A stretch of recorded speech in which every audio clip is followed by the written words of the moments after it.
संयुक्तम ओंकारं बिंदु संयुक्तम नित्यं ध्यायन्ति योगिनः कामदं मोक्षदं चैव ओंकाराय नमो नमः। सरस्वती नमस्तुभ्यं वरदे कामरूपिणी विद्यारम्भं करिष्यामि सिद्धिर्भवतु मे सदा। नमो प्रज्ञाश्रवणाय नमः श्रीबालयोगिने नमो आचार्यदेवाय नमः श्रीविरागसिन्धवे नमः श्रीविशुद्धसिन्धवे। जय बोले नंदानंद पंच परमेष्ठी भगवान ने की। देवादिदेव एक हजार से आदिनाथ भगवान ने की। देवादिदेव एक हजार से चिंतामणि पार्श्वनाथ भगवान ने की। अंतिम तीर्थेश वर्तमान शासन नायक भगवान महावीर स्वामी की। परम पूज्य गणाचार्य गुरुदेव श्री 108 विराग सागर जी महाराज जी की। परम पूज्य पट्टाचार्य गुरुदेव श्री 108 विशुद्ध सागर जी महाराज जी की। अहिंसा परमो धर्म की। निकाल लेंगे। परम पूज्य गणेश न्यारी का रत्न 105 विभा श्री माता जी की जय। हर का संग की जय। पहले अध्याय का पाठ पहला अध्याय निकालेंगे। हाँ, कराओ विनेश। मोक्ष बंदाई माता जी। मोक्ष मार्गस्य नेतारं वेत्तारं कर्मे भूवृतां ज्ञातारं विश्वतत्त्वानां वन्दे तद्गुणिलब्धये।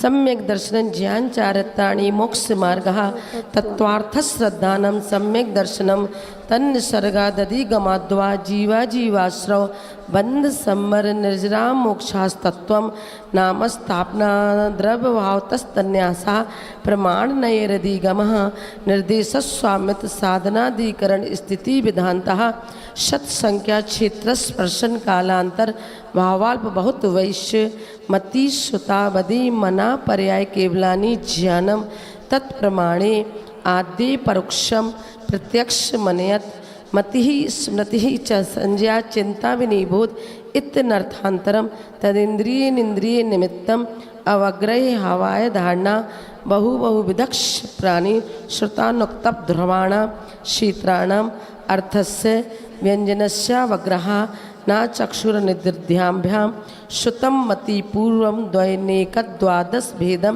भवप्रत्यो वधिर देवनारकाणां क्षयुषम निमित्तः षड्विकल्पः शीर्षाणां ऋजु विपुलमति मनः पर्यायः विशुद्ध्य प्रतिपाताभ्यं तद्विशेषा विशुद्धि क्षेत्र स्वामी विषयोपधि मनः पर्यायो मतिश्रुतियोर्निबंधो द्रव्ये सर्व पर्यायेषु रूपस्य भवति तदनंत भागे मनः पर्यस्य सर्वद्रव्य पर्यायेषु केवलस्य एकादीनि भाज्यानि युगपदे कस्मिन्ना चतुर्भ्यः मतिस्वतावधियो विपर्यश्च सदसतोर्विशेषाद्रक्षोपलब्धि रुन्मत्वत् नैगम संग्रह व्यवहार रज्जु सूत्र शब्द समवैरूढ़ बम्बूता नया इति तत्वार्षोत प्रथमो अध्याय नमो नमः। अब सभी लोग तीसरा अध्याय निकाल लेंगे। बस हो गया।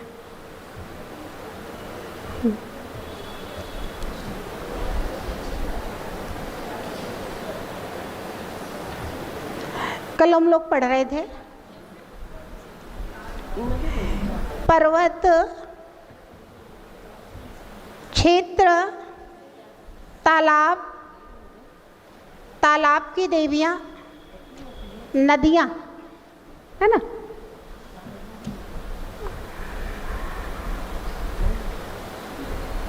पहले हम लोग एक बार 3 चार्टों का रिवीजन करेंगे। पेज नंबर 146 147 निकाल लेंगे। सबसे पहला चार्ट नंबर 3 इसका रिवीजन करेंगे। दक्षिण से चलेंगे उत्तर की ओर। कहाँ से कहाँ चल रहे हैं? अब पेज में अपन को दिखता है नीचे से ऊपर नहीं है, दक्षिण से उत्तर की ओर।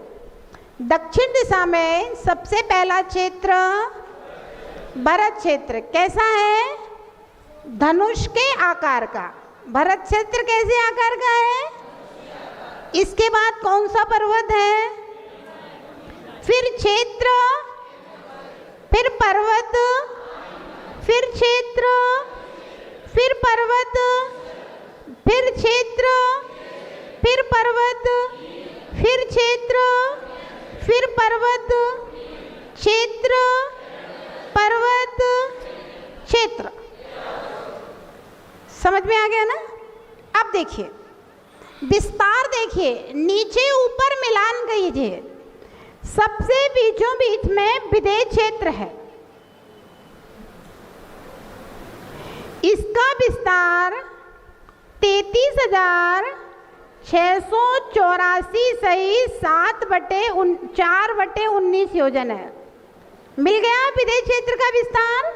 हाँ, अब इसके ऊपर नीचे निषद और नील पर्वत का विस्तार बराबर बराबर है ना? बराबर बराबर। हाँ, अब इसके बाद में महाहिमवन और रुक्मी पर्वत का विस्तार बराबर है। शिखरिन और हिमवन पर्वत का विस्तार बराबर है। भरत क्षेत्र और ऐरावत क्षेत्र का विस्तार बराबर है। हेमवत क्षेत्र और हैरण्यवत क्षेत्र का विस्तार बराबर है। रम्य क्षेत्र और हरि क्षेत्र का विस्तार बराबर है।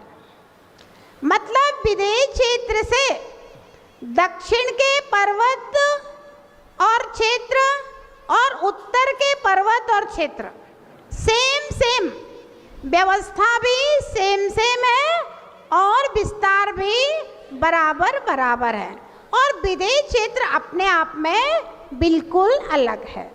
इतनी बात आपके समझ में आ गई या फिर नहीं आई? इसमें अगर किसी का कोई प्रश्न हो तो 1 मिनट के अंदर पूछ सकते हैं।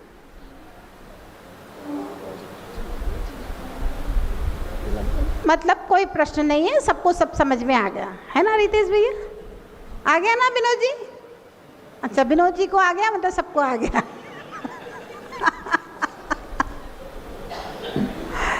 चलिए अब हम लोग देखते हैं भरत क्षेत्र का जितना विस्तार है, इसी चार्ट में देख रहे हैं।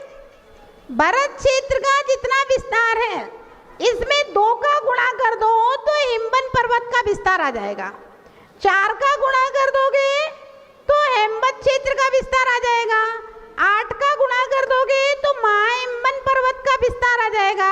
16 का गुणा कर देंगे तो हरि क्षेत्र का विस्तार आ जाएगा। 32 का गुणा कर देंगे तो निषद क्षेत्र का विस्तार आ जाएगा। और 64 का गुणा कर देंगे तो मतलब भरत क्षेत्र की अपेक्षा से विदेह क्षेत्र 64 गुणा उत्तर और दक्षिण में लंबा है और पूरा वो पश्चिम में पूरा 1 लाख योजन का। ये बात समझ में आई कि नहीं आई? आ गई ना? अब देखिए क्षेत्रों के चार्ट में कौन सी नदियां बहती हैं और क्या व्यवस्था है, इसका चार्ट बना हुआ है। इसको एक बार देख लेंगे कि फिर उसके बाद में तालाब और पर्वतों का चार्ट देखेंगे। बस जम्बूद्वीप में इतना ही है, इसके अलावा और कुछ भी नहीं है। क्षेत्रों के नाम, भरत क्षेत्र में कौन सी नदियां बहती हैं? इनकी परिवार नदियां 14,000। और भरत क्षेत्र में व्यवस्था क्या है?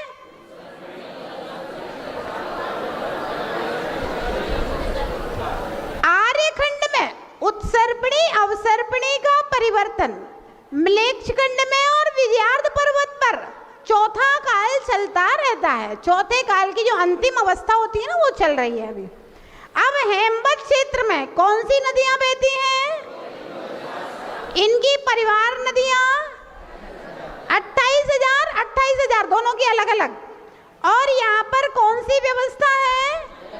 जगन्य भोग भूमि, मतलब तीसरा काल। अब हरि क्षेत्र में कौन सी नदियां बहती हैं?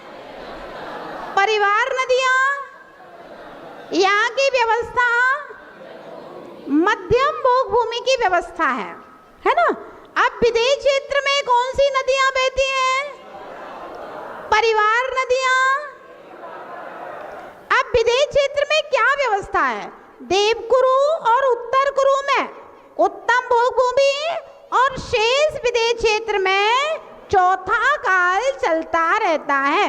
32 उपवेदे जो चक्कल बताए थे ना, उनमें चौथा काल चलता है। तीर्थंकर हमेशा होते हैं, एनी टाइम चारण रिद्धिधारे तीर्थंकर भगवान होते हैं। रम्य क्षेत्र में कौन सी नदियां बहती हैं? परिवार नदियां। और व्यवस्था मध्यम भोग भूमि का मतलब दूसरा काल। हैरण्यवत क्षेत्र में परिवार नदियां, व्यवस्था। अब ऐरावत क्षेत्र में रक्ता रक्तुदा परिवार नदियां। और आर्यखंड में क्योंकि भरत क्षेत्र जैसी सेम व्यवस्था ऐरावत क्षेत्र में, उत्सर्पणी अपसर्पणी का परिवर्तन आर्यखंड में और बाकी 5 मलेच्छखंड और 1 विजयार्ध पर्वत पर हमेशा चौथा काल चलता रहता है। ये 7 क्षेत्रों की व्यवस्था है। इसमें अगर किसी का कोई प्रश्न है तो 1 मिनट के अंदर पूछ सकते हैं। एक प्रश्न एक उत्तर। हाँ,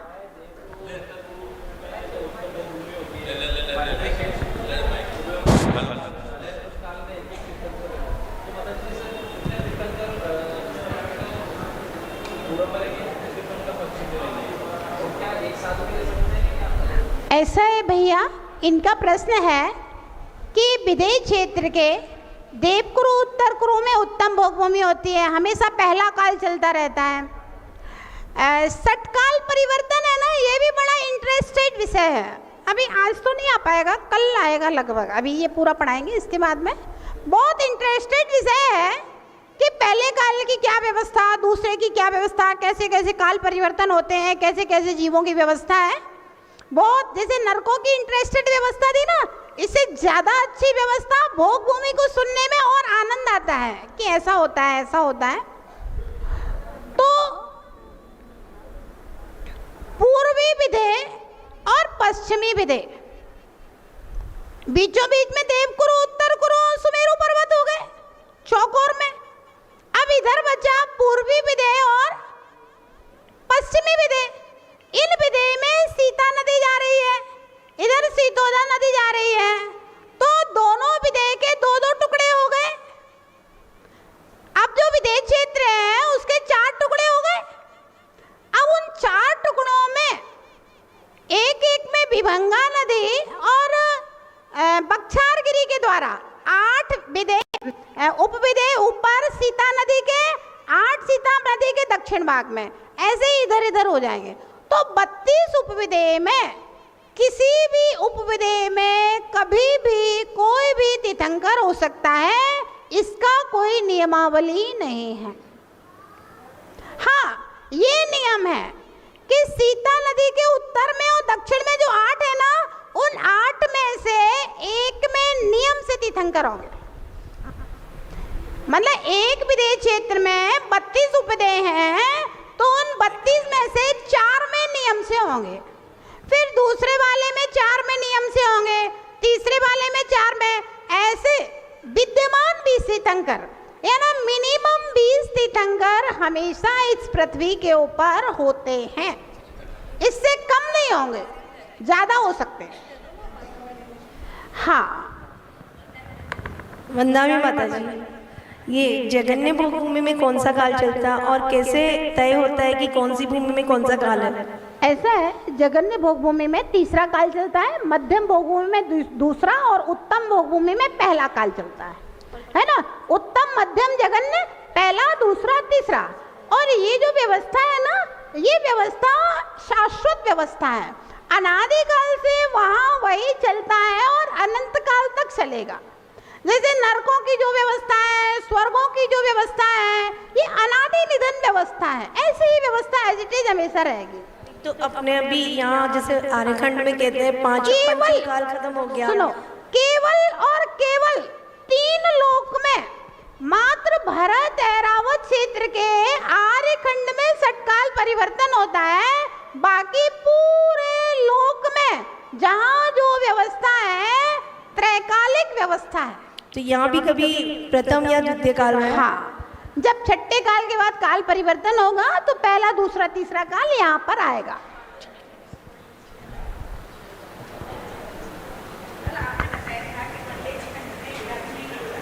है? हाँ, धर्म नहीं होता है मलेच्छ खंड में। मतलब यहाँ पे चतुर्थ काल अगर चलेगा तो धर्म, चतुर्थ काल चलने का तात्पर्य यह है कि वहां पर देवशास्त्र गुरु धर्म नहीं होगा। बाकी जीवों की आयु, शरीर, भोगोपभोग वगैरह जो व्यवस्थाएं धर्म के अलावा वो व्यवस्थाएं चतुर्थ काल जैसी रहेंगी।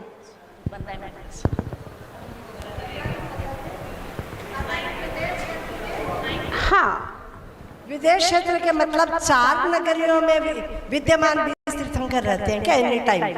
हाँ, विदेश क्षेत्र की 160 नगरियां होती हैं। 5 विदेश क्षेत्र होते हैं। हाँ। उनकी 160 नगरियां होती हैं, 32। तो 160 में से कहीं ना कहीं 20 तीर्थंकर जरूर रहेंगे। 4 जगह में 160 में से 20 जगह जरूर रहेंगे। अच्छा, ठीक। वंदा में माता जी, ये नाभिगिरी जो है ना, पद्म महापद्म, ये बीच में जो गोला बना हुआ है, ये नाभिगिरी क्या है? पर्वत है या क्या है? ऐसा है, ये नाभिगिरी, क्योंकि ये क्या है ना, छोटे छोटे पर्वत हैं, ये बड़े पर्वतों की अपेक्षा से। तो अभी आपको बताए नहीं थे, नहीं तो फिर दिमाग उलझ जाएगा। नाभिगिरी क्या होता है ना, गोल एक सुमेरु की तरह ही गोल पर्वत होता है, और उस नाभिगिरी से यूं नदी बहती है और नाभिगिरी से इधर से आती है, वो यूं करके बहती है। ये व्यवस्था है।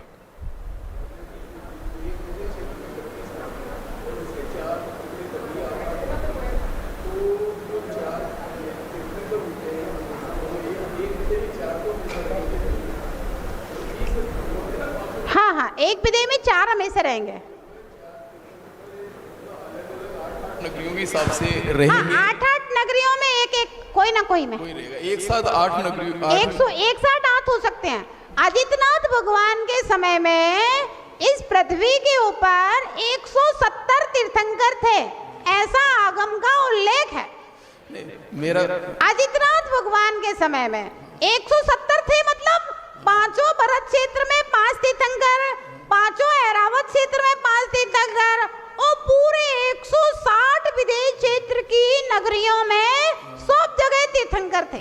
मेरा प्रश्न ये था माता जी कि जैसे पूर्व के उत्तर में 8 में से 1 तो होगा ही होगा। हाँ, 8 में से 1 होगा। इसी तरह से 8 सबके 8 हाँ, में 8 में से एक कोई होगा। से भी नगरी में हो सकता है। यूँ नहीं है कि वे 4 तीर्थंकर एक ही 8 में आ जाए। नहीं, ऐसा नहीं होगा। ऐसा नहीं। पूरे विदेश, उधर भी तो जाना है। अभी तो घात की खंड में और पुष्कर द्वीप में, उसमें तो अलग है ही, वहाँ भी रहेंगे। वो तो अलग है ही। नहीं, विस्मान तीर्थंकर पूरे 2.5 द्वीप में रहेंगे, खाली जम्बू द्वीप में नहीं। 2.5 द्वीप में, 2.5 द्वीप में। वो तो 1 मेरु के 4 हो गए ना माता जी। हाँ। 5 मेरु के 20 हो गए। चलिए भैया, आपका क्या प्रश्न है?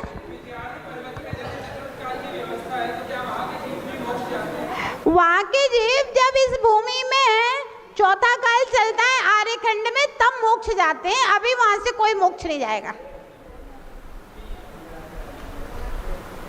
चलिए अब अपन लोग आगे चलते हैं, थोड़े से सूत्र पढ़ लेते हैं, उसके बाद अपन चित्र समझेंगे। कितने सूत्र हो गए थे? पर्वतों पर स्थित तालाबों के नाम, पेज नंबर 148-49 निकाल लेंगे। पद्म, महापद्म, महापद्म, तिगिंच, केशरी, महापुंडरीक, पुंडरीका, हृदास, तेषामुपरि, पढ़िए।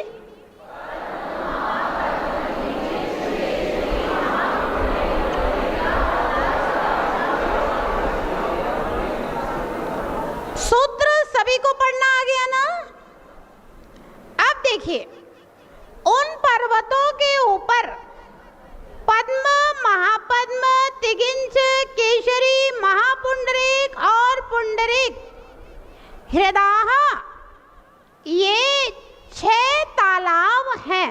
7 लिखा है, मिसप्रिंट है, इसको सुधार लेंगे। 6 पर्वतों के ऊपर एक एक तालाब है, मतलब 6 पर्वतों के ऊपर 6 तालाब हैं। अब प्रथम तालाब की लंबाई चौड़ाई प्रथमो योजन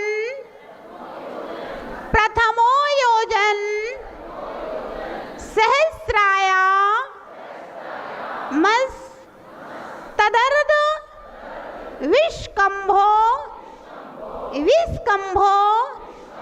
हृदः। पढ़िए।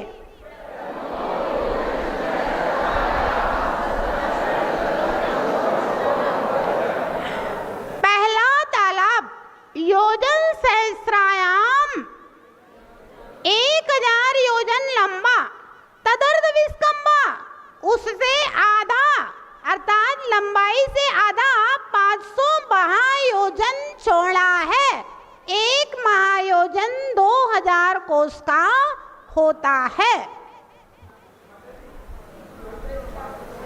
क्या कह रहे?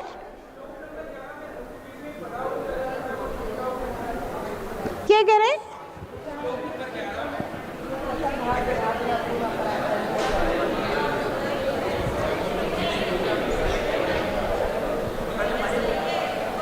मेरी सुनाई नहीं पड़ा, आपने क्या कहा? फिर से जोर से बोलो। श्लोक नंबर 11 में रुक्मी में बड़ा ऊ दे रखा है, तो क्या ये छोटा ऊ होना चाहिए? हाँ, रुक्मी, हाँ रुक्मी। रुक्मी में रा में बड़ा ऊ लगा दिया है, छोटा ऊ लगना चाहिए, मिसप्रिंट है वो। हमारी किताब में सब सुधरे हुए हैं, जितना आप पूछते हो ना।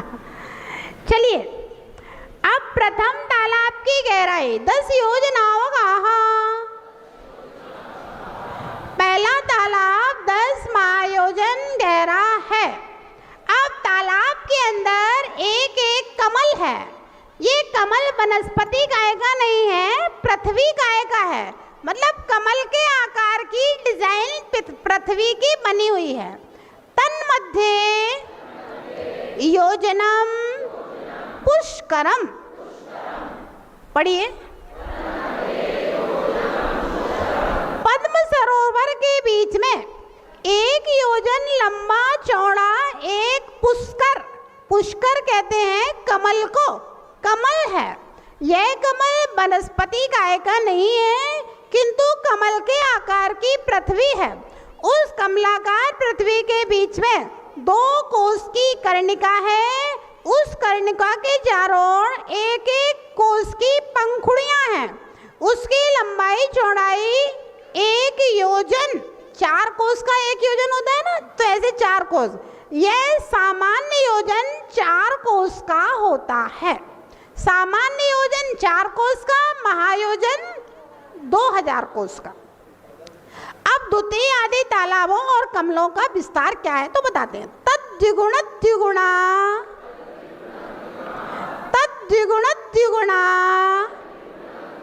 हृदा पुष्कराणि च। पढ़िए सूत्र।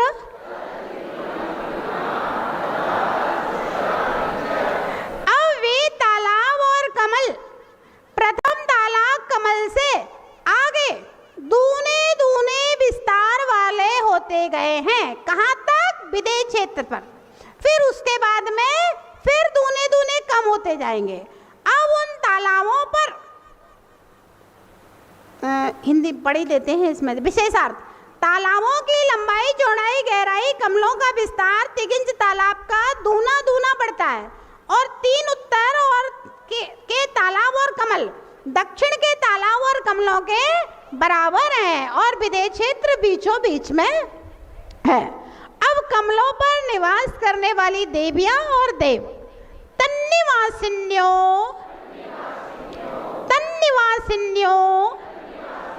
देव्याः श्री ह्री धृति कीर्ति बुद्धि लक्ष्म्यः पल्यूपम स्थितयः ससामानिक परिषद का। पढ़िए।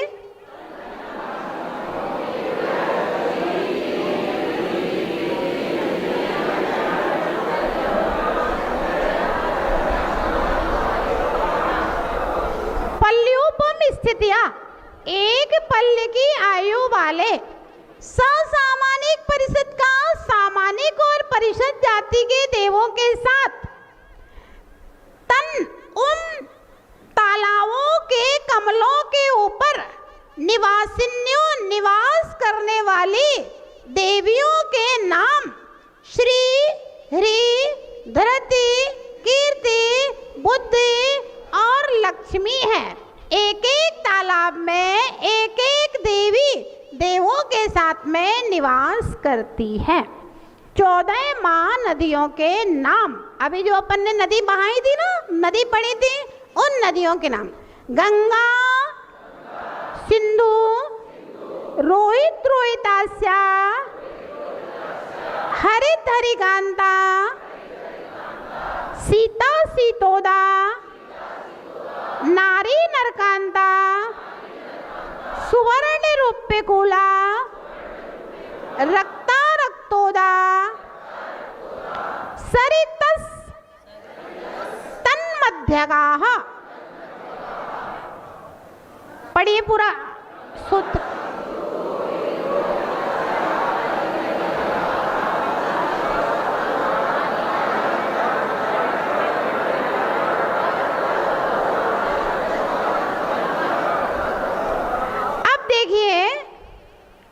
उन तालाबों से 14 नदियां बहती हैं जो 7 क्षेत्रों में जाती हैं, 2-2 नदी एक एक क्षेत्र में।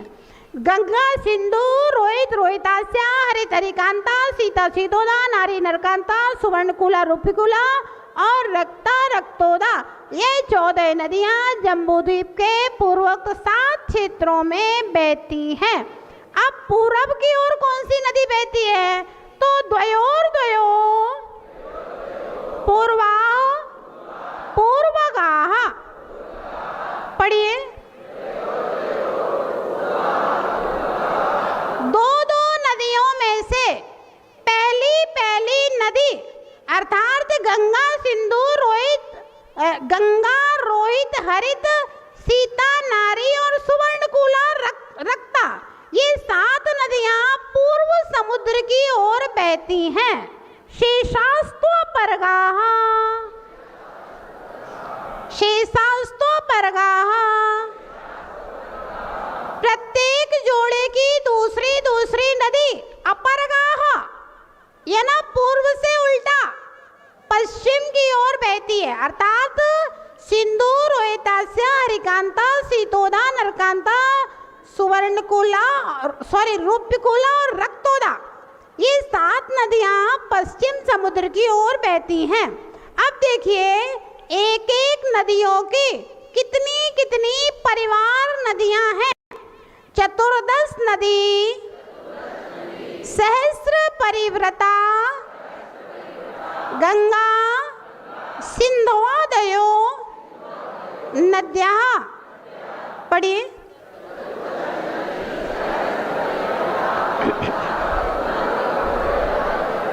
गंगा और सिंधु आदि नदियों के युगल 14,000 सहायक नदियों से गिरे हैं।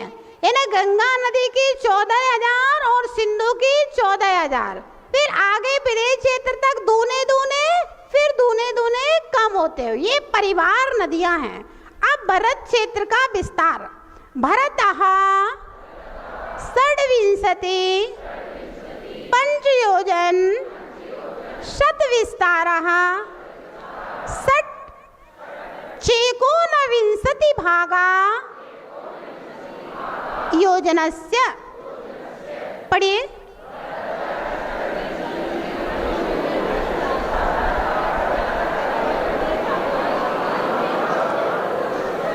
भरत क्षेत्र का विस्तार 526 योजन विस्तार वाला और 1 योजन के 1 ऊनविंशति 1 कम 20 अर्थात 19 भागों में से 6 भाग अधिक होता है, अर्थात भरत क्षेत्र का विस्तार 526 सही 6/19 योजन होता है। अब आगे के क्षेत्रों और पर्वतों का विस्तार जो अभी अपन चार्ट में पढ़ चुके हैं ना, वही सूत्र में बता रहे हैं। तद्विगुण द्विगुण विस्तारा वर्षधर वर्षा विदेहांता। पढ़िए।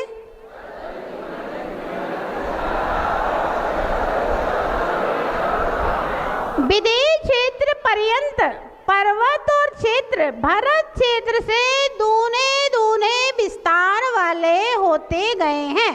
उत्तरा दक्षिण तुल्या, उत्तर के ऐरावत से लेकर नील तक के जितने क्षेत्र पर्वत हैं उनका विस्तार और दक्षिण के क्षेत्रों और पर्वतों का विस्तार बराबर बराबर है, जैसा अभी अपन चार्ट में पढ़ करके आए हैं। इस तरह से जम्बू द्वीप संबंधी ये नदी तालाब वाला आपकी पूरी बातें हो गई। अब आगे के सूत्र में षटकाल परिवर्तन कैसा होता है वह बताया जाएगा।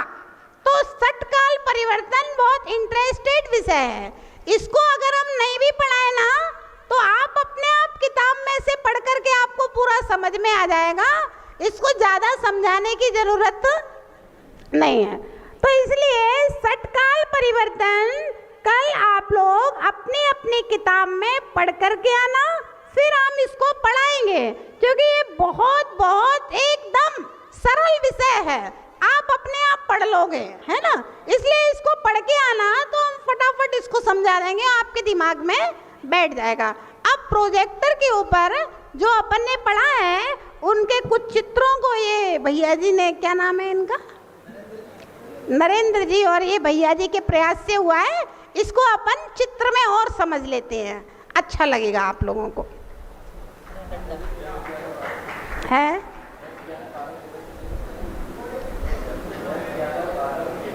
पढ़ा दिए? आप लेट आए होगे उस दिन।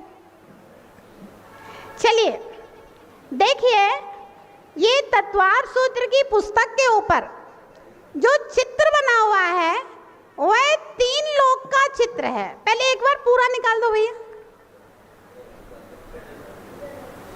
हाँ, ये पूरा का पूरा 3 लोक का चित्र है ना। अब इसमें आप देखिए, बीचों बीच वाला जो है ना, ये पंचमेरु बने हुए हैं। नहीं, डंडा ठीक है।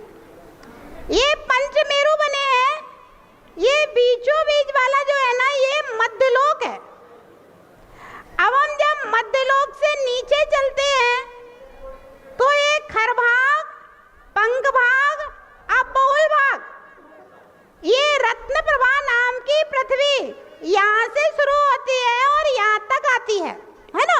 खरभाग और पंख भाग में भवनवासी व्यंतरों के विमान है, और ये अबहुल भाग जो है, ये वाला अबहुल भाग, इसमें पहला नरक बसा हुआ है। पहले नरक के कितने बिल हैं? 30 लाख बिल इस अबहुल भाग में। फिर उसके बाद में ये आकाश है, यहाँ पर कुछ भी नहीं है, ना पृथ्वी है ना कोई व्यक्ति है, स्थावर का है। ये दूसरी पृथ्वी शर्करा प्रभा, इसमें वंसा नाम का दूसरा नरक, फिर आकाश, फिर इसके बाद में तीसरी पृथ्वी बालुका प्रभा, इसमें मेघा नाम का नरक है, फिर उसके बाद में आकाश, फिर चौथी पृथ्वी कौन सी? पंख प्रभा, इसमें अंजना नाम का नरक है, फिर आकाश, फिर उसके बाद में पांचवी पृथ्वी कौन सी? धूम प्रभा। धूम प्रभा में अरिष्टा नाम का छठवें नाम, पांचवें अरिष्टा, हाँ, पांचवा नरक है। फिर ये आकाश है, फिर उसके बाद में पंख प्रभा पृथ्वी, इसमें छठवा तम प्रभा, इसमें मघवी नाम का छठा नरक है, फिर आकाश है ये, फिर इसके बाद में सप्तम पृथ्वी, महातम प्रभा, इसमें माघवी नाम का नरक है, और उसके नीचे क्या है? कलकल भूमि। यहाँ पर क्या है? नित्य निगोदिया जीव।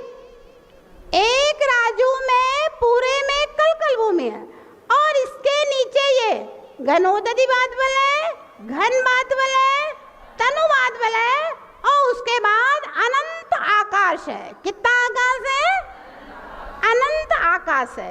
इस तरह से अधोलोक का वर्णन आपने देखा। इस साइड में भी बात वलय है, बाजू में उधर भी बात वलय हैं, तीनों बात वलय हैं। जैसे शरीर के ऊपर इस अपनी खाल चढ़ी होती है, शरीर के ऊपर त्वचा है, ऐसे ही तीन लोक के ऊपर तीन बात वलय का घेरा बना हुआ है, वायु का घेरा बना हुआ है। ये मध्यलोक हो गया है ना। इसके ऊपर देखिए, ये स्वधर्म और ईशान स्वर्ग, फिर और ऊपर सानत कुमार, महेंद्र, ब्रह्म, ब्रह्मोत्तर, लांतव, कापिष्ट, शुक्र, महाशुक्र, हतार, ऐसरार, आनंद, प्राणद, आरण, अच्युत, ये 16 स्वर्ग हो गए। उसके बाद 3-3 के क्रम में अधोग्रैव्यक, मध्य ग्रैव्यक और ऊर्ध्व ग्रैव्यक, फिर 9 अनुदिश एक साथ, फिर 5 अनुत्तर। इसके बाद में ये जो दिख रही है, ये अष्टम पृथ्वी। कौन सी पृथ्वी? ईसत प्रागभार नाम की अष्टम पृथ्वी। इसके बीचों बीच में ये जो चंद्रमा के आकार की दिख रही है, ये सिद्ध शिला है। कितनी बड़ी है सिद्ध शिला? 45 लाख योजन की। और इस सिद्ध शिला के सीध में सबसे ऊपर यहाँ जाकर के सिद्ध भगवान विराजमान होते हैं, तनुवात वलय में। सिद्ध शिला के ऊपर भगवान बैठते नहीं है, तनुवात वलय में विराजमान होते हैं। इस तरह से ये 3 लोक की रचना को आपने इस प्रोजेक्टर के ऊपर देखा है। अब जम्बूद्वीप निकालो। ये समझ में आ गया ना? इसमें कोई प्रश्न हो तो पूछ लो। क्या? कुबेर तो स्वर्ग के अंदर रहते हैं। ये स्वर्गों के नाम है, और जो स्वर्ग का नाम है वही इंद्रों का नाम है। अब इंद्रों के खजांची कुबेर होता है, तो वो कुबेर का नाम इसमें नहीं आएगा स्वर्ग के नाम में। कुबेर का नाम जब इनका वर्णन पढ़ेंगे ना अंदर, तब आएगा। वंदा में माता जी, हाँ, अभी आपने बताया जो नरक है, दमवंशा आदि, तो उनके बीच में आकाश स्थित है, तो वहाँ पर बात वाले नहीं है क्या? नहीं, बात वाले एक साइड में है, वर्णन आया है, लेकिन शुद्ध आकाश बहुत सारा है। बात वाले तो थोड़े थोड़े से हैं। हमने ऐसा ही पढ़ा है, जैसे पहले तीनों वाले, फिर उसके नीचे आकाश। हमने बताया ना, बात वाले हैं, लेकिन वो बहुत थोड़े से हैं, इसमें वर्णन नहीं किया गया है। बाकी शुद्ध आकाश बहुत सारा है, असंख्यात योजन का शुद्ध आकाश है। अष्टम पृथ्वी पे कौन रहता है? बड़ा अच्छा प्रश्न है। वहाँ कोई नहीं रहता। माता जी वंदन, ये जो सिद्ध शिला इसमें बना रखी है, इसका ये अतिविस्ता तो मतलब घनोदधि वात वलय को टच कर रहा है। फिर ये घनोदधि वात वलय के बाद घन वात वलय, फिर तनु वात वलय, तो क्या इन वात वलयों को भी मतलब पार कर जाते हैं क्या? नहीं, सिद्ध शिला जहाँ तक है उसके ऊपर से बात वाले शुरू होते हैं। घनोदधि वात वलयों को टच करते होंगे सिद्ध भगवान।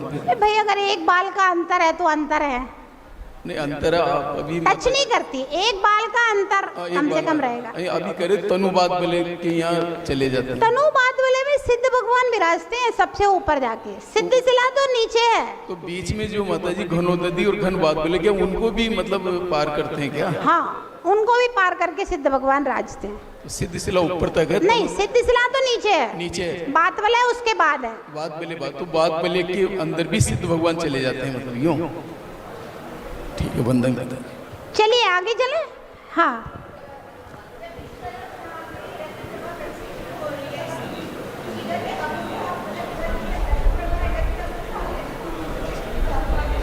नहीं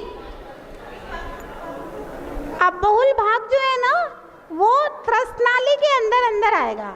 ये बीच वाली जो थी ना वो पूरी त्रसनाली है।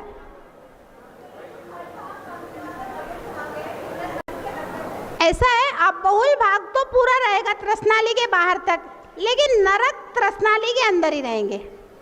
नरक त्रसनाली के बाहर, पृथ्वियां तो पूरी बात वाले से लगी हुई हैं, लेकिन नरक त्रसनाली के अंदर ही रहेंगे, वो बाहर नहीं जाएंगे।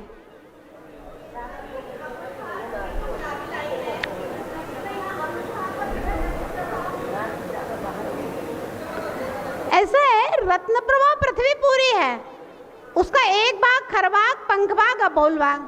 अबोल भाग में नरक है, खरभाग पंख भाग में भवन है। चलिए वंदना माता जी।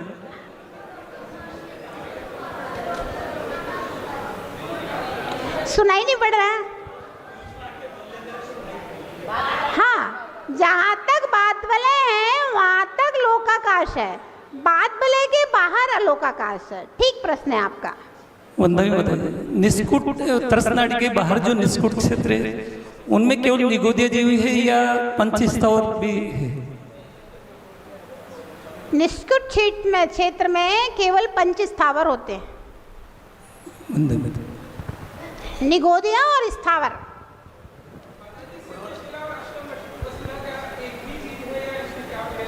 सिद्धिशिला अष्टम वसुधा के ऊपर सिद्धिशिला है। हाँ, जुड़ी हुई है उससे।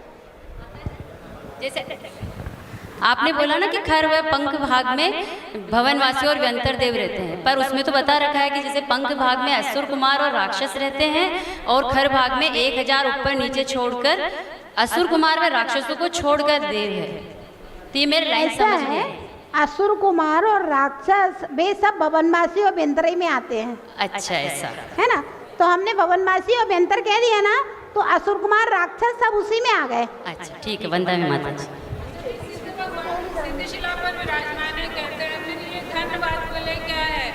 ऐसा है कि अपन उपचार से कहते हैं सिद्धि भगवान सिद्धिशिला पर विराजमान है।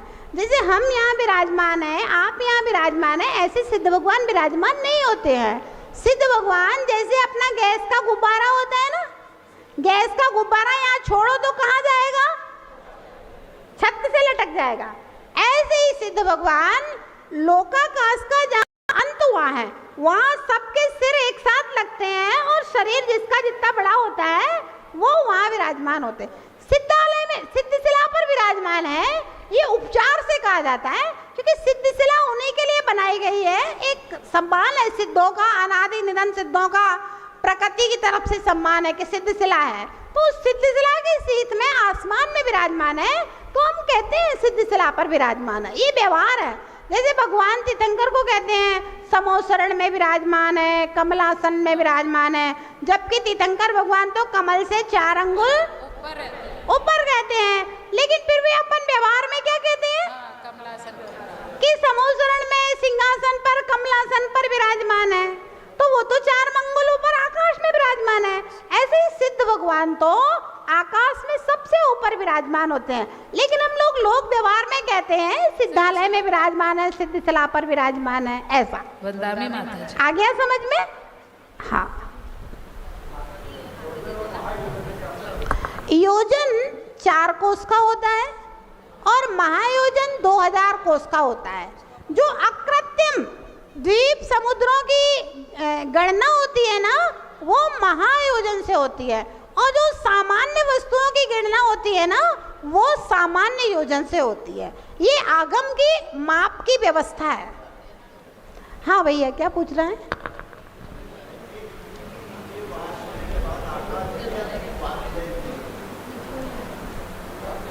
प्रत्येक पृथ्वी के नीचे बात बलय के बाद आकाश है। हाँ, ऐसा तिलोय पंडिती त्रिलोक सार सिद्धांत सार दीपक ग्रंथों में लिखा हुआ है। वात याना वायु, वलय याना घेरा, वायु का घेरा वात वलय। हाँ, आकाश, जैसे आकाश ये है, अब इस आकाश में जैसे अपन को ये नीला नीला वायु का घेरा दिख रहा है, कभी सफेद वायु का घेरा दिखता है, तो वो वात वलय कह दिया। हाँ रितेश भैया क्या पूछ रहे हैं?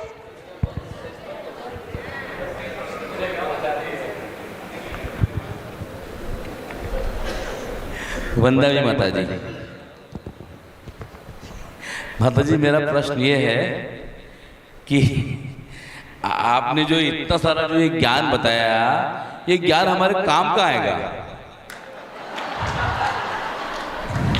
भाई इतना ज्ञान है, दिमाग में बहुत सौ के बैठ रहा होगा, बहुत सौ के नहीं बैठ रहा होगा, तो इसका मतलब यूज का, जैसे आज भक्तावर पढ़ते हैं, भक्तावर में लिखा हुआ है कि ये चीज है, ये चीज है, ये चीज है, नवकार मंत्र में लिखा हुआ है ये चीज है, ये चीज है। तब जैसे अब जम्बूद्वीप और ये जब अपन पढ़ रहे हैं, भाई 3 लोग का नक्शा समझ में आ गया कि भाई इसमें भरत मध्य, ये जो अपने मध्य लोग और ये सब लोग हो गए। अब ये जम्बूद्वीप अपन पढ़ रहे हैं, तो ये इतना आपने 20 सूत्र बताए सारे, ये भी जो बताए 20-23, ये सारे हमारे काम का आएंगे माता जी? मतलब इतना बताते हैं। ठीक। देखिए इनका बड़ा अच्छा सवाल है और ये सवाल सबके अंदर होना चाहिए, क्योंकि नीतिकारों ने लिखा है कि बुद्धिमान लोग प्रयोजन के बिना कोई भी कार्य नहीं करते। ये नीति है, बुद्धिमान लोग प्रयोजन के बिना कोई भी कार्य नहीं करते हैं। तो इनका ये सवाल है कि हमने जो ये पढ़ा इतना सारा, नरकों का वर्णन, निगोद का वर्णन या मध्यलोक में ये व्यवस्था का वर्णन, ये हमारे किस काम आएगा? हमारा इससे क्या प्रयोजन है? इतनी सारी बातों को जानने से प्रयोजन है। स्कूल की पढ़ाई में जो भूगोल पढ़ाया जाता है, उस भूगोल को पढ़ने का क्या प्रयोजन है?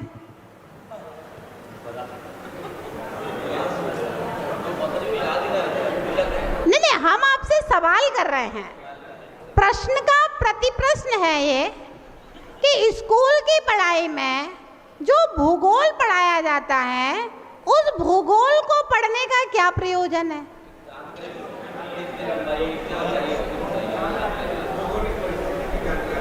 केवल जानकारी होती है और कुछ नहीं होता।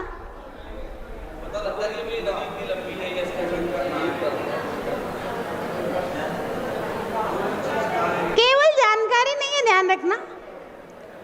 जो भूगोल पढ़ाया जाता है, सुनिए सुनिए, स्कूल की पढ़ाई में जो भूगोल पढ़ाया जाता है, उसकी बहुत सारी गहराइयां हैं।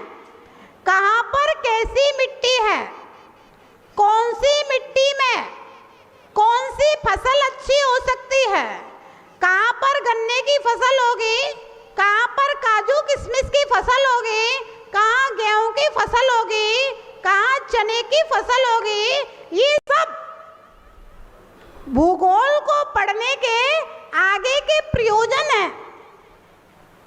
कहाँ पर पत्थर निकलेगा, कहाँ पर हीरे की खदानें हैं, कहाँ पर सोने की खदानें हैं, कहाँ पर तांबे की खदानें हैं, इन सब की जानकारी भूगोल से होती है। कहाँ पर कितनी बरसात होगी, कहाँ पर कब वर्षा होगी, है ना, पानी का अनुमान, कहाँ पर सूखा पड़ता है, ये सब की जानकारी भूगोल से।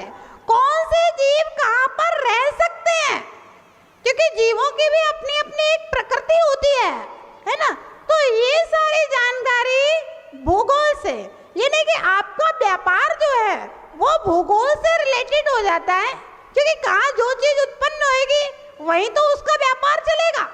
कहाँ मार्बल निकलना है, कहाँ मिट्टी निकलना है, कहाँ ग्रेनाइट निकलना है, कहाँ पत्थर निकलना है, इन सब का संबंध भूगोल से है ना। जैसे भूगोल हम इसलिए पढ़ते हैं, ऐसे ये जैन भूगोल है। अब हम आपको बताएंगे, बाद में 6वां अध्याय चलेगा ना, तो हम कहेंगे बहु आरंभ परिग्रहत्वम नारकस्यायुषा, बहुत आरंभ परिग्रह करने से जीव नरक में जाता है। अब आपको पता ही नहीं है नरक कहाँ है। नरक का मतलब क्या है, नरक में क्या सर्दी गर्मी बरसात जन्म की मरने की क्या पीड़ा है, आपको पता ही नहीं है, तो आप बैठे रहोगे। अब किसी साधु ने प्रवचन में बोला कि भैया ऐसा काम करने से नरक जाएगा, तो पूरा नरक दिमाग में आ जाएगा। ये पढ़ाई जो आप पढ़ रहे हैं जिंदगी भर के लिए, क्योंकि नरक 7 होते हैं, कभी 8 और 6 नहीं होंगे। कोई दूसरे महाराज आपको 8 और 9 नरक पढ़ाने नहीं आएंगे, कोई दूसरा भी पढ़ाएगा तो वो 7 ही नरक पढ़ाएगा। यही सर्दी, गर्मी, बरसात, भूख, प्यास, जन्म की जो वेदनाएं हैं, उछलन की वेदना, असुर कुमार की, पारस्परिक लड़ाई की, सारी नरक की वेदना यही है। और जब हमने नरकों को पढ़ा, आचार्यों ने कहा कि नरकों को पढ़ने का क्या फायदा है भैया। नरकों के बारे में पढ़ने से कष्ट सहिष्णुता आती है। कष्टों को सहन करने की क्षमता बहुत जरूरी है। बिना कष्टों को सहन किए ना तो आप लौकिक क्षेत्र में आगे बढ़ सकते हैं और ना ही आप मोक्ष मार्ग में आगे बढ़ सकते हैं। इसीलिए कहा है कम में सूरा सो दम में सूरा। आलसी टट्टू जो आदमी काम नहीं कर सकता वो धर्म साधना भी नहीं कर सकता, मोक्ष मार्ग में भी वो आलसी है, खाएगा और सोएगा और कुछ नहीं करेगा। जो आदमी पुरुषार्थी होगा वो यहाँ पुरुषार्थ करेगा तो साधु बन के भी वही पढ़ेगा, लिखेगा, कुछ ना कुछ हाथ पांव चलाएगा, कुछ ना कुछ धर्म की प्रभावना करेगा, साधना करेगा, कुछ तो करेगा। तो कष्ट सहिष्णुता संसार में जरूरी है और निर्वाण में भी जरूरी है। इसीलिए वज्र सब नाराज संगनन के बिना मोक्ष नहीं होता। कष्ट सहिष्णुता हम लोग पढ़ते हैं, महाभारत में आपने देखा होगा, बीच में पितामह को इधर बाण इधर बाण इधर बाण, बाणों की सैया पे लेटे हैं, फिर भी सबको आशीर्वाद दे रहे हैं, उपदेश दे रहे हैं। अब सोचो अगर बाणों की सैया पे अगर अपन लेटे हुए तो अपन क्या करें, चिल्लाएंगे। आप बताओ अगर बाण शरीर में लग जाए तो अपन चिल्लाएंगे, क्या करेंगे। वीरों को एक बाण लग गया इधर और निकाल करके फेंक दिया, फिर धनुष बाण से लगे हैं युद्ध में। नहीं तो अपने को तो अगर एक बाण लग जाए तो अपन तो धनुष बाण से रख देंगे, पहले उसको पकड़, तब तक तो दूसरा शत्रु अपन को मार ही देगा। क्या होगा अगर एक बाण लग भी गया है तो भैया उसको पकड़ के मत बैठो, आप युद्ध करो। इसका मतलब अगर एक छोटा सा कष्ट आपके जीवन में आ जाए, आप उसको पकड़ के मत बैठिए, पुरुषार्थ कीजिए, आगे बढ़िए। क्योंकि कष्ट तो कोई ना कोई अंकित भैया रहेगा, कोई तन दुखी, कोई मन दुखी, कोई धन दुखी, है ना। खूब धन संपत्ति है, बेटा नहीं है तो उसी का कष्ट है। खूब धन संपत्ति है, अब कोई बीमारी है तो उसी का कष्ट है। खूब धन संपत्ति है, पति का स्वभाव अच्छा नहीं है, ढंग से नहीं बोलता तो उसकी समस्या। बहुत धन संपत्ति कमा ली, पत्नी का स्वभाव अच्छा नहीं है, वो ढंग से नहीं बोलती, घर जाओ तो काय का सुख है।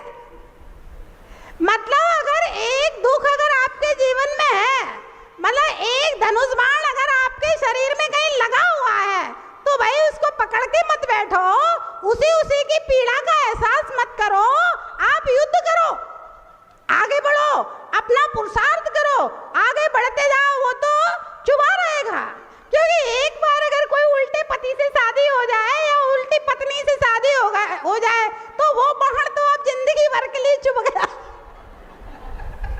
अब आप उसके साथ जीना सीखो, आप उसके साथ जीना सीखो। दो ही उपाय हैं भैया, अति हो तो छोड़ो और नहीं तो आप उसके साथ जीना सीखो,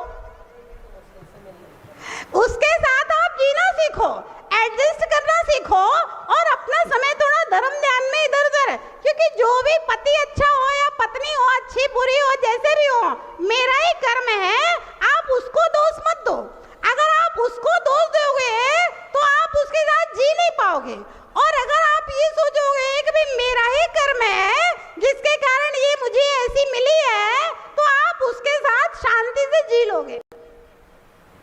शांति से उसके साथ जी लोगे, एडजस्टमेंट करके जी लोगे। और अगर दूसरे को दे दोगे तो भाई बहुत सारे लोग होते हैं ऐसे अच्छे भी होते हैं, लेकिन जरा सी कोई बात में खटका मचा लेते हैं, जरा सी बात हृदय में चुभा लेते हैं। कभी कोई बात हो गई तो वो चुभाए रहेंगे, दिमाग खराब करते रहेंगे। तो दिमाग खराब मत करो आप, कम में सूरा दम में सूरा। कोई ना कोई कष्ट रहेगा, किसी न किसी का स्वभाव खराब रहेगा। कष्ट सहिष्णु बनने की क्षमता ये नरक को पढ़ करके मिलती है। ऐसा योगी भक्ति में कहा है कि मुनि क्यों बना, नरक पतन संत्रस्त दिया। जो योगी भक्ति लिखी है आचार्य पूज्यपाद महाराज ने सबसे पहले लिखा नरक पतन से के दुख से जिनका दिमाग डर गया है, इस कारण से निगोद पतन के डर से जो डर गए हैं, इस कारण से वे दीक्षा लेकर के आत्म साधना कर रहे हैं। तो कष्ट सहिष्णुता साधु जीवन में भी चाहिए। आराम तलवी साधु होएगा तो क्या करेगा, है जरा सा एक दिन अंतराय हो गया भाई, दूसरे दिन प्रवचन नहीं होंगे। अब दूसरे दिन प्रवचन नहीं करोगे, तीसरे दिन पब्लिक नहीं आएगी। अगर आपका अंतराय भी हो जाए तो भी प्रवचन करने पड़ेंगे, उपवास भी हो तो भी प्रवचन करने पड़ेंगे। थोड़ा बहुत सिर दर्द हो, बुखार आ जाए तो भी प्रवचन करने पड़ेंगे। अगर आपने 3 दिन का प्रवचन का गैप दे दिया तो ये पब्लिक फिर नहीं आएगी, डिस्टर्ब हो जाएगी, लोग दूसरे काम में लग जाए। कष्ट सहिष्णु तो बनना ही पड़ेगा। पैदल विहार करना एक कष्ट होता है, तो जैसे संसार में कष्ट है वैसे ही मोक्ष मार्ग में भी कष्ट है। तो ये कष्ट सहिष्णुता के बिना कभी भी व्यक्ति आगे नहीं बढ़ सकता, कोई भी पुरुषार्थ कष्ट नहीं होता। तो नरकों को पढ़ने से हमारा हृदय मजबूत बनता है ना। मध्यलोक की व्यवस्था बताई, अभी षटकाल परिवर्तन बताएंगे ना तो कल बताएंगे बस, तो सबके मुंह में पानी आएगा। और ऐसी व्यवस्था है, मुझे भोगभूमि जाना है। कहाँ जाना है? भोगभूमि जाना। जैसे ही भोगभूमि का वर्णन के पढ़ाते हैं ना तो लोगों के मुंह से निकलने लगता है भोगभूमि जाना है। भोगभूमि जाना है तो क्या करना है? आरदान दो, भोगभूमि जाना है तो दान के प्रभाव से भोगभूमि। अपने विषयों में से आदमी किसके लिए कमाता है? हमारे लिए नहीं कमाता, ध्यान रखना, धर्म के लिए कोई नहीं कमाता। सब अपने अपने घर परिवार विषय भोगों के लिए कमाते हैं, है ना। दान कर रहा है तो भोगों में से बचा करके वो दान कर रहा है। एक माँ अपने बेटे को घी चुपड़ के रोटी नहीं दे रही है, लेकिन फिर भी इतना सा घी वो भगवान के मंदिर में दिया जलाने के लिए ला रही है। अपने बेटे की रोटी चिपड़ने में से थोड़ा सा घी बचा के वो मंदिर में भगवान की आरती के लिए ला रही है। भोगों की कमी की है ना, भोगों को अपन ने छोड़ करके इधर निकाला है दान। तो जो भोग छोड़ करके आपने दान में निकाला है, तो इस दान के प्रभाव से आपको भोगों में जाने के लिए मिलेगा। तो ये जो भौगोलिक स्थिति अपन पढ़ रहे हैं, भूगोल पढ़ रहे हैं, ये तालाब, ये नदियाँ, ये क्षेत्र, यहाँ ऐसे ऐसे जीव रहते हैं। अब हम जब बताएंगे ना ऐसा करने से यहाँ जाओगे, ऐसा करने से यहाँ जाओगे, ऐसा करोगे तो अमेरिका में उत्पन्न होगे, ऐसा करोगे तो लंदन में उत्पन्न होगे, ऐसा करोगे तो यहाँ जाओगे। तो जानकारी के लिए पृथ्वी के ऊपर क्या क्या है, किस किस कर्म के उदय से जीव कहाँ कहाँ जाता है, मुझे क्या करना है, वो आगे की भूमिका बनाने के लिए ये पीछे का भूगोल पढ़ा जाता है। माता जी आया समझ में? माता जी जो ये पूछा, इनका जो प्रश्न है, जैसे आपने बोला कि जो है कष्ट सहिष्णुता, पर इसके अलावा माता जी जब इस तरह का वर्णन नरकों का जब हम देखते हैं तो आदमी बुरे कर्म करने से भी डरता है। हाँ, कम से कम कोई भी इस तरह की कष्ट सहिष्णुता आती है और आदमी बुरे कर्मों से डरता है। ठीक, बिल्कुल ठीक।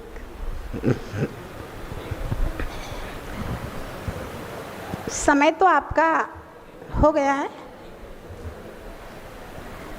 अब जम्बूद्वीप का चित्र समझना है तो 2-4 मिनट। कल भी प्रोजेक्टर लगेगा क्या?